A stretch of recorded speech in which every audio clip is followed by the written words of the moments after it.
जी ने डांस किया तो उनके लिए सिर्फ महाराज जी बैठे थे और उनको देखा था कि हमें भी ऐसा लगने लगा सिर्फ महाराज जी ही बैठे हैं। एक्चुअली जब हम सीखना शुरू करते हैं तो हमें बताया जाता है कि जितना रियाज करोगे उतना आगे बढ़ोगे।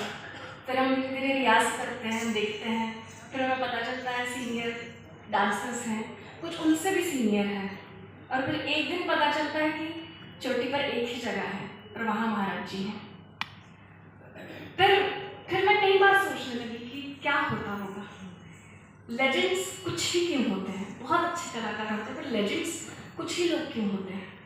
चलो रियाज किया होगा, बहुत लोग करते हैं, हुनर भगवान बहुत लोगों को देता है, पर देन सिर्फ वो एक एक्स फैक्टर बनता गया, एक्स फैक्टर जो डिफाइन नहीं हो पा रहा था।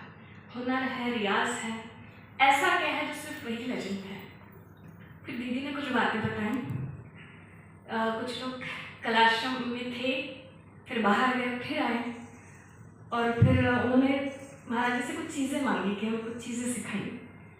तो कुछ लोगों ने महाराज जी से कहा, इन्होंने ना बाहर जाके आपकी बहुत बुराई की है, इन्हें कुछ मत सिखाना।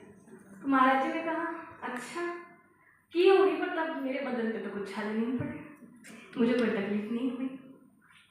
सो ये जो भाव है, और ऐसा भाव कि जैसे कोई नहीं सिखाता उसे बैठ के महाराज जी सिखाते थे, तो ये भाव जो उस व्यक्तित्व को ऋषितुल्य बनाता है, ये इन लोगों को लेजेंड बनाता है।